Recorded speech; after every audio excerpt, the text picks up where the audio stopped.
Office එකේදී විතරක් නෙවෙයි මම දැන් ගෙදරදිත් IDD කෝල්ස් ගන්නේ SLT ෆෝන් එකේ. ඔබේ නිවසේ SLT දුරකථනය දැන් IDD පහසුකම සහිතයි. Good evening tonight, foes now friends. History is made as Kim Jong-un crosses into South Korea to meet President Moon Jae-in. The aim for end of war, complete denuclearization after historic summit. In the name of peace, President Maithripala Sirisena calls on students to rally and maintain reconciliation amidst volatile times. Gas up in the air. Consumer Affairs Authority approves a gas price hike with effect from midnight today. The other side. 16 members of the Sri Lanka Freedom Party who vacated their post in government asked for seats in the opposition side. Minister Nimar Siripala Silva says SLFP will unite for May Day. There are no two rallies from SLFP. There is only one rally from SLFP. There is one rally from Pompeo. And tea trouble. Japan rejects a stock of tea and Sri Lanka fears losing a 10 billion rupee annual trade. And the usage of glyphosate for the moment will be the most intelligent option at this moment.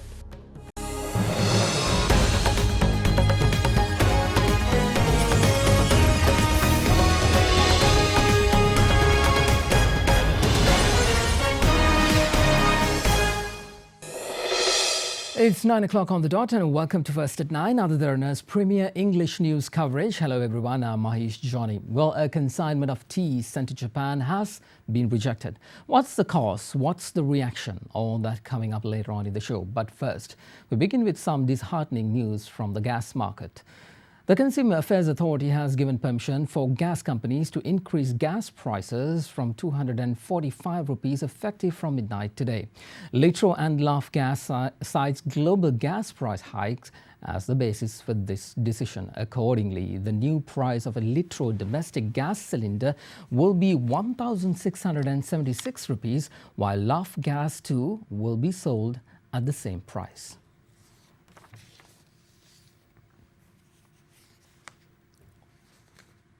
President Maithripala Sirisena issued fresh calls to ensure that programs incite instigating communal violence and religious extremism are curtailed.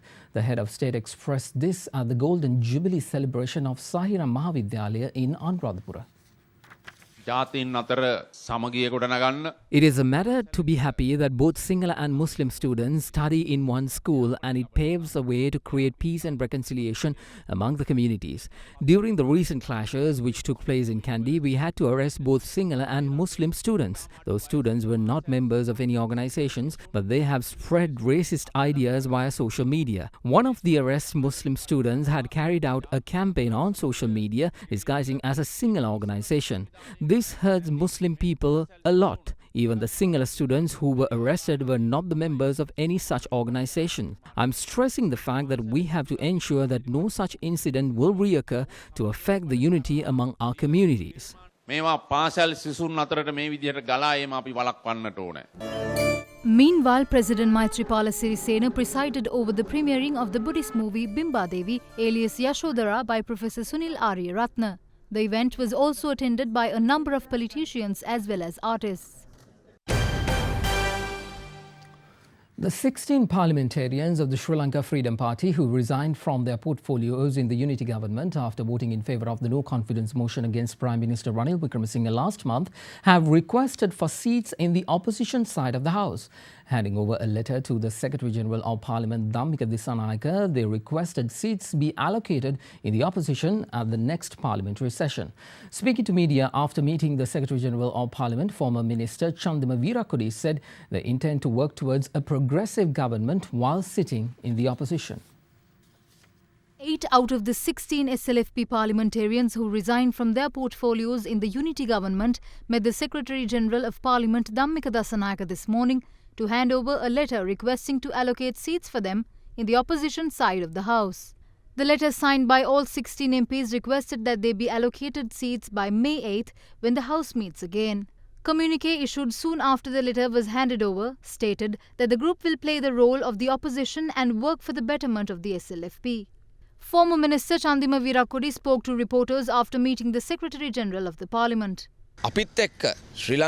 Majority of the remaining 23 SLFP members are with us along with the UNP members who are disappointed with the present state of affairs.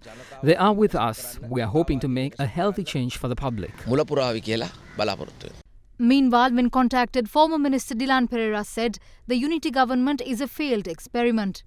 We have informed the President, we have informed the Central Committee. Now it was a question of informing the Secretary General of Parliament so that he can allocate seats for these 16 members in the opposition ranks on the 8th of May. The 2-year period for which the two major parties got together for this so-called national government was an experiment in Sri Lanka. So the experiment has failed. It has failed miserably. As a country, the country has not moved forward.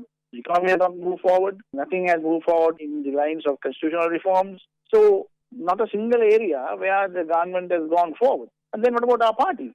Party also can't move forward. Anyway, if we are going to be part of Mr. Alvin Commission's government, the other alternative way to serve the people is getting the opposition. In the meantime, responding to journalists at a media briefing convened by the SLFP today, Minister Nimal Siripala de Silva claimed that certain parties are eagerly awaiting for the downfall of the Sri Lanka Freedom Party. All the three groups are attending this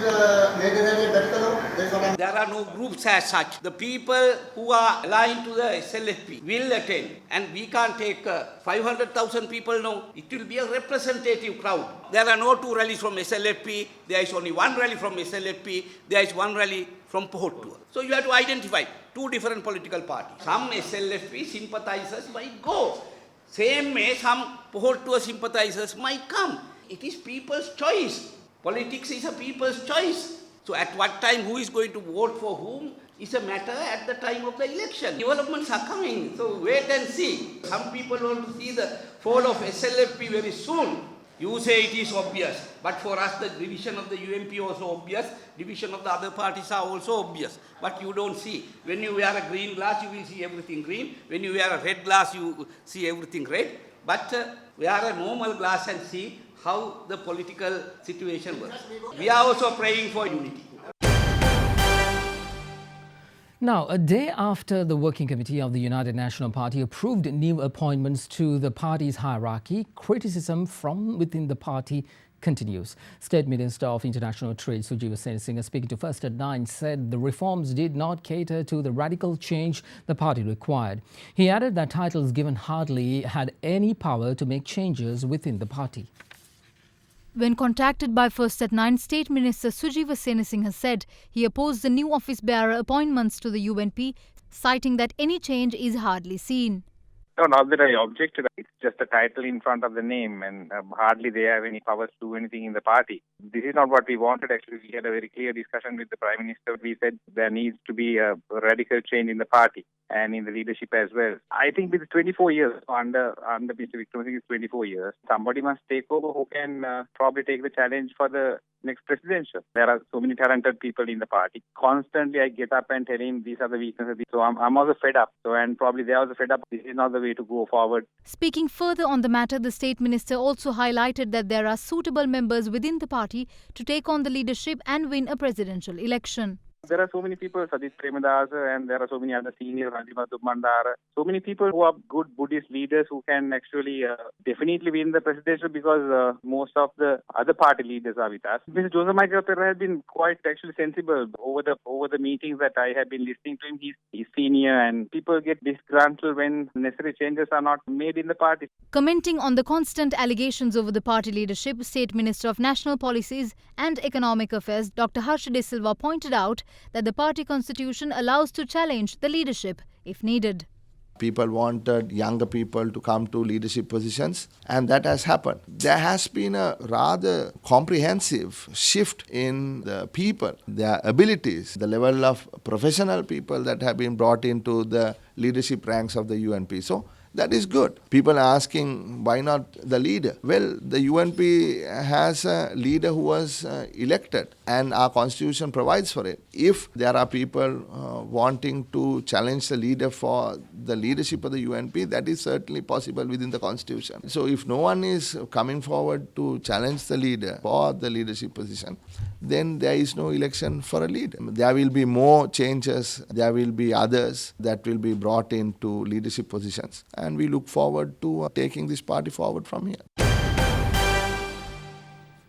Several protest campaigns organized by the Inter-University Students' Federation took place today against the arrest of 10 students yesterday. 10 university students, including few Buddhist monks, were arrested as they entered forcibly into the University Grants Commission. Students had arrived at the UGC premises in a march to express their agitation over not registering new students for the subjects of Buddhist philosophy and Buddhist studies for the current year. University of Sri Jawadanapura, University Peradeniya, University of Colombo Open University, Navali, as well as medical faculty students of Agarpitiya also engaged in this protest campaign.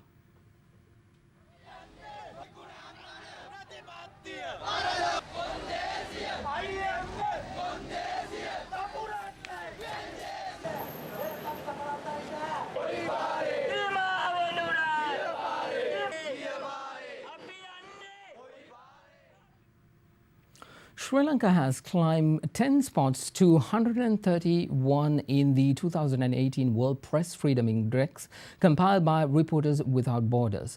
The report said, quote, the efforts undertaken to Sri Lanka to combat physical attacks against media personnel and impunity for acts of violence against journalists account for its 10th-place rise in the index to 131st. India has slipped 2 spots to 138, a rank higher than Pakistan, while Afghanistan rose 2 places to 118 due to an improved legal environment for journalists. But the report acknowledged the threat of violence in the country, where 18 journalists and media workers were killed in 2017. Among the other South Asian countries, Nepal ranks 106th with a score of 32.05 points, Bhutan 94th with a score of 30.73 points, Maldives 127th with 37.95, and Bangladesh 146th with 46.4. Norway tops the index, scoring 7.63, Sweden and Netherlands in 2nd and 3rd places, respectively.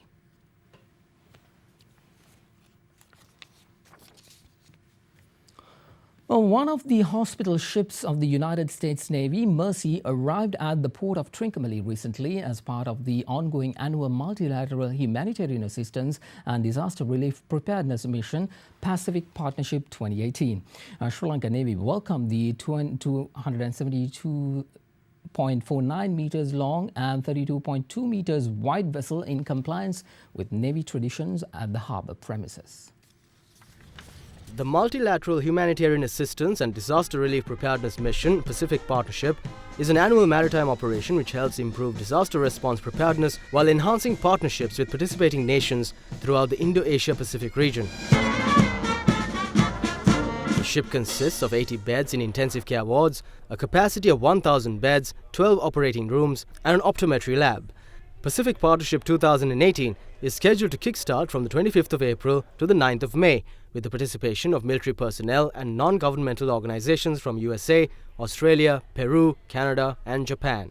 During their stay in the country, the partner military and non-government personnel are expected to take part in this year's program at schools, hospitals, community centers, and focusing on common citizens in and around the Trincomalee region. 800 personnel representing the best of America, but also Australians, New Zealanders, Japanese, Britons, and people from many other nations have come to Sri Lanka to provide medical assistance, to conduct community relations activities, and to help build clinics and schools for the Sri Lankan people.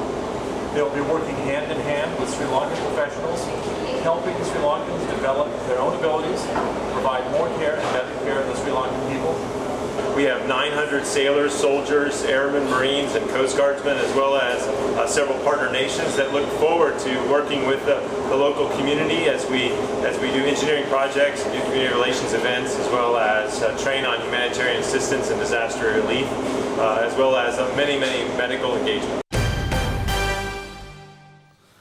The Mahabali Authority says that steps are being taken to erect security fences along the unprotected area of the Vienna Canal of the Badula-Mahayangana main road, as per directions of President Maithripala Sirisena today. The Mahabali Authority said that they have allocated 26 million rupees for this project. With that, here's a look at other stories from across Sri Lanka. The lack of a fence along the Viana Canal on the Badula Mahiyangana main road has led to a number of road accidents as vehicles veer off the road and plunge into the canal. President Maithripala Sirisena's instruction to take immediate steps to construct a security fence for the canal comes hours after another accident was reported in the area. Search operations continue as the driver of an SUV that toppled into the Viana Canal yesterday is still unaccounted for and feared dead. The owner, manager and senior laboratory controller of the rubber factory in Horana, where 5 persons died after accidentally falling in an ammonia tank recently, were further remanded by the Horana Magistrates Court today. They were remanded until May 11th. The owner of the factory, Sarath Vijayaratna, a resident of Longton Place in Colombo 7, surrendered to the court today. A 45-year-old resident of Mount Lavinia found guilty for the possession and distribution of heroin was sentenced to life in prison by the Colombo High Court. The suspect was arrested in year 2012 by the Police Narcotics Bureau in Mount Lavinia with 5 grams and 700 milligrams of heroin in possession. You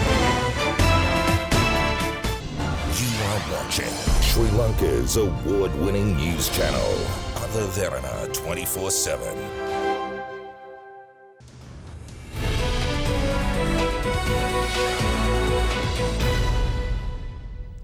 Welcome back, everyone. Japanese authorities today rejected several consignments of Ceylon tea due to the usage of weedicide known as MCPA at plantations.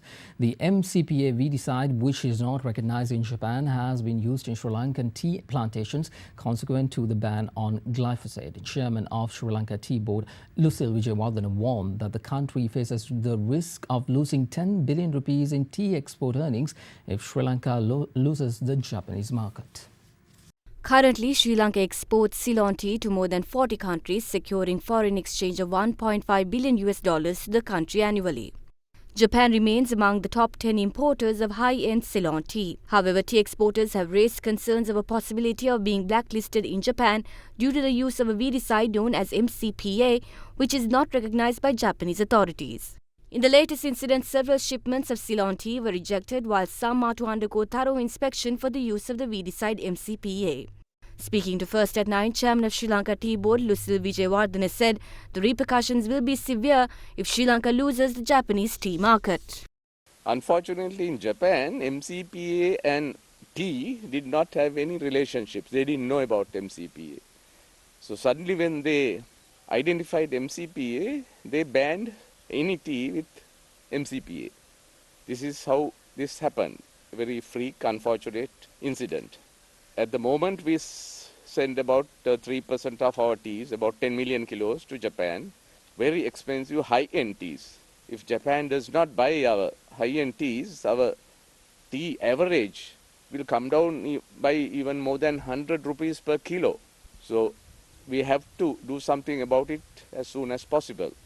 So we have requested the Honorable President to allow the industry to import glyphosate for a period of 1 year or at least 2 years, so that we can gradually reduce the use of glyphosate, start using other alternative products. Because this was done suddenly, all these adverse results are affecting the tea industry. He went on to say that the Ceylon Tea Board receives reports of growers importing unknown chemicals into the country consequent to the ban of glyphosate, which was earlier used as a weedicide at tea plantations.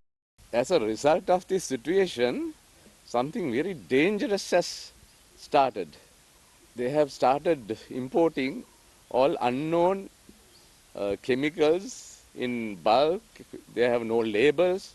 Those are used widely by all not only by tea growers, by all other growers. So this is a very, very dangerous situation which has to be arrested immediately. Minister of Plantation Avinda Sanayaka, commenting on the matter, said that President Maithripala Sirisena was consulted for a speedy solution to the ongoing matter. There are those who use a weedicide called MCPA instead of glyphosate, which does not comply with standards in Japan. Japan has told us that they do not allow tea that uses MCPA. We had a discussion with the president yesterday, and the only solution to this is to use a weedicide that will comply with their standards. I'm confident that we will be able to take a good decision in the near future. Other views was expressed on the matter. The president does not have to rush in to take a decision, and planters do not have to panic. If the cabinet appoints a subcommittee regarding this matter, they should take corrective action. I had no intention of forcing them to ban glyphosate. What I'm trying to highlight here is that if America, a main producer of glyphosate, says has cancerous substances, then why must we as a country ignore this and risk the health of our people? Meanwhile, the Tea Exporters Association called the government to provide a solution to the issue. So the exporters incur a huge additional cost for analyzing samples before shipments. And also, once we purchase, we find these are not suitable, they cannot be shipped to Japan. So there is a big confusion, and to a great extent, the volumes to Japan has reduced. So those are the current situation. But, I think what the exporters are asking through the Sri Lanka Tea Board is to, plantation companies to stop using those weedicides, for as a weedicide in their plantation. Governor of the Central Bank, Dr. Indrajit Kumaraswamy, says that Sri Lanka's foreign exchange reserves have increased to $9.91 billion, a record level of reserves for the country. He made this remark at a media briefing in Colombo yesterday. The exchange rate during the course of last year depreciated by only 2%, and at the same time, the central bank on a net basis was able to purchase $1.6 billion, which was a major factor in increasing non-debt creating reserves. Not only did the volume increase, but the quality improved as well, because short-term swaps with commercial banks was reduced from $2.5 billion to $1.5 billion USD. He added the country should tailor its economic policy in a manner that the country will be able to further increase non-debt creating reserves. We have to tailor our policy to the circumstances that confront us. Our circumstances are that we need to build up reserves. For instance, our short-term liabilities to reserve cover ratio was 53% in 2016, went up to 63% last year, and now it is well over 70% right now. But the median for comparator countries is 140%. There is a strong logic to build up non-debt creating reserves, and purchasing from the market is one means of doing so. Attracting other non-debt creating flows is yet another. But in our circumstances, we have no choice but to do that. It has been 3 months since the Securities Exchange Commission disbanded, bringing it to a standstill. Reports, however, claims that the past president of the Institute of Chartered Accountants, Ranil Wijesinghe, is tipped to be appointed as the new chairman of the Securities Exchange Commission. When First at 9 contacted Wijesinghe, he said that although according to sources from Ministry of Finance, his name has been proposed, it is yet to be approved. Meanwhile, speaking to First and 9 today, former Director General of the Securities Exchange Commission, Dr. Aritha Vikramanayake, said that building credibility of the Securities Exchange Commission will be one of the biggest challenges. President of the Institute of Chartered Accountants, Ranil Wijesinghe, to be appointed as chairman of the Securities and Exchange Commission. Ranil Wijesinghe also served in the previous commission headed by Tilak Karunaratne. When other Derana contacted Ranil Wijesinghe today, he said that he cannot confirm the appointment as the necessary documents have not yet been finalized and the government is taking necessary steps to reconstitute the commission as soon as possible. President Maithripala Sirisena removed the SEC from the National Policies and Economic Affairs Ministry headed by Prime Minister Ranil Wickremesinghe and placed it under the Finance and Mass Media Ministry headed by Mangala Samaravira through a recent gazette. Speaking on the current situation of the SEC, former Director General of the Securities Exchange Commission, Dr. Aritha Vikramanayake, said that it is important for the Commission to address corruption, which he says have plagued the SEC. Every stakeholder to the capital markets really lost confidence in the SEC over the last 3 years. I think the SEC needs to have a shift in the way they approach regulation. The last 3 years has been spent trying to trace down people who are alleged to have committed offences 10-15 years ago. You'll never be able to complete those investigations because the records are not there. Right? So you might as well forget about that and look to the future rather than to the past. The brokers are dejected, the brokers are disillusioned, so you need to build some sort of trust. We also need to take a look at regulation. There's a new SEC Act that has been forced down the throats of the industry. My personal opinion is that that Act will not meet the requirements of the present market.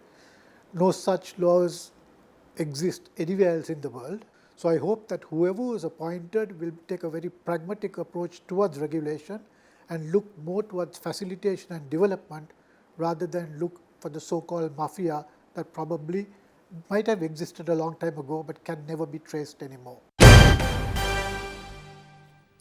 The Colombo equity market wrapped up today's session on a mixed note, with the benchmark index climbing 9.32 index points, while the S&P SL20 moved down by 18.16 index points. Market turnover touched 1 billion rupees, with the highest turnover contribution seen from John Keel's holdings, making almost 59% of the turnover. Foreign investors were net sellers with a net outflow of 53 million rupees. Now here is Stefan Dialvis from NDB Securities for more details. During the week, the ASPI lost 0.2%, mainly due to price losses in counters such as Ceylon Tobacco Company, SoftLogic Holdings and Commercial Bank. Meanwhile, the S&P SL20 decreased by 0.5%. The average daily turnover for the week was up from last week to 624 million rupees. Banks, finance and insurance sector recorded the highest sector turnover during the week, while the second highest was seen in the diversified sector.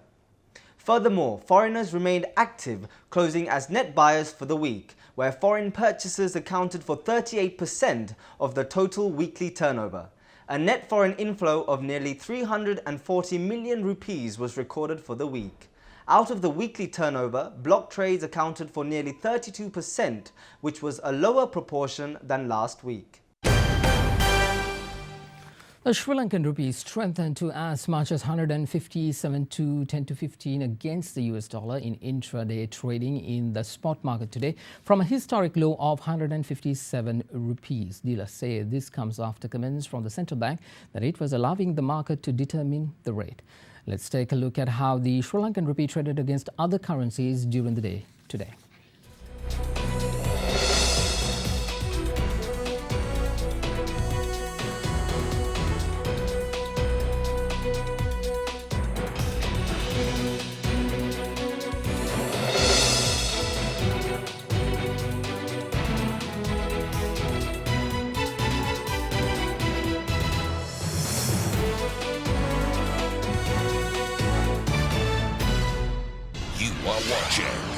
Sri Lanka's premier news channel, Other Derana 24/7.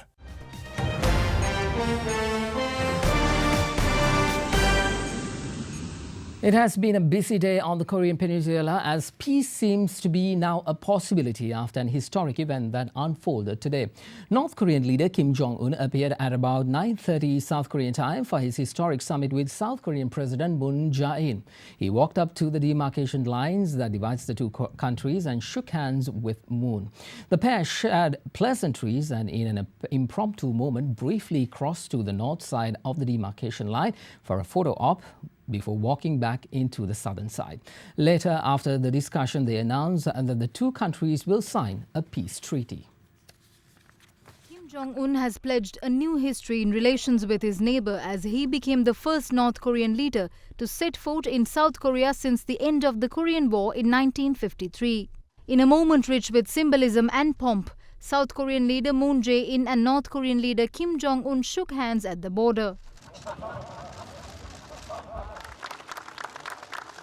Kim said it was the starting point for peace after crossing the military line that divides the peninsula. It comes just months after warlike rhetoric from North Korea.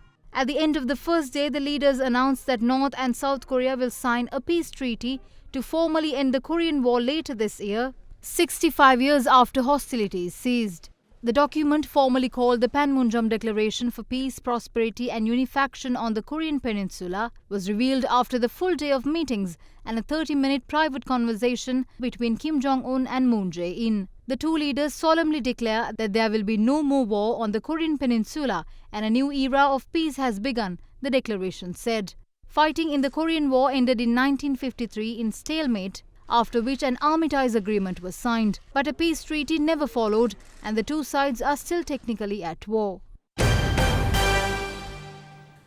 The U.S. Senate has confirmed former CIA Director Mike Pompeo as Secretary of State, ending a tough confirmation battle. Pompeo had been accused by Democrats of being a war hawk and harboring anti-Muslim and homophobic views. The Senate voted 57-42 to approve him as America's top diplomat, the second of the Trump presidency. His predecessor, Rex Tillerson, was sacked last month by the president via Twitter amid a personality clash. The U.S. Senate confirmed Mike Pompeo as President Donald Trump's Secretary of State, and the former CIA director set off immediately on a trip to meet key allies in Europe and the Middle East. Pompeo, a former army officer who was a Republican congressman, is regarded as a Trump loyalist with hawkish worldviews. Pompeo is already deeply involved in diplomacy. Trump sent him to North Korea 3 weeks ago to meet with the country's leader Kim Jong-un ahead of a summit with the US president to address Pyongyang's nuclear program. Moments after Pompeo was sworn in by Supreme Court Justice Samuel Alito, the State Department said he would visit Saudi Arabia, Jordan and Israel during the weekend after attending a NATO meeting on Friday in Brussels. Pompeo picked those 3 Middle East stops because of all that is going on, State Department spokeswoman Heather Nauert told reporters.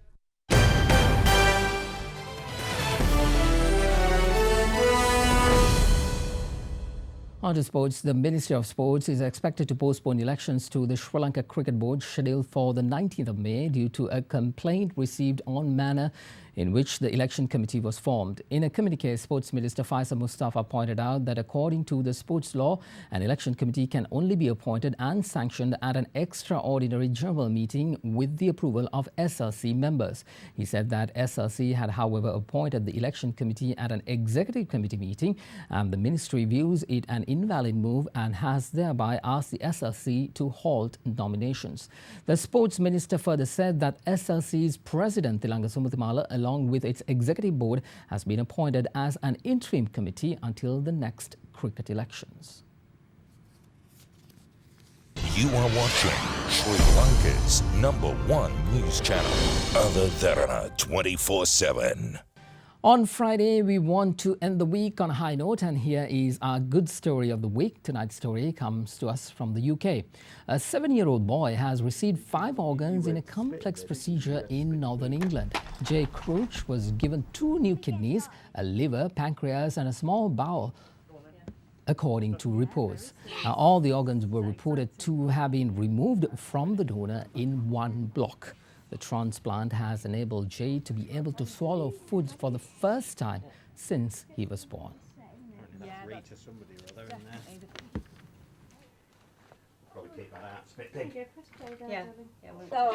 Ready? Look up a little bit, Jay. Jay, we need to put the thumbs up, thumbs up, thumbs up. This is something very unique in a way that he needed liver, intestine as well as the kidney. So we had to have a planning in terms. Smile, Jay. Well, that's First at 9 for this Friday night. I'm Mahesh Johnny. Enjoy the weekend. Good night.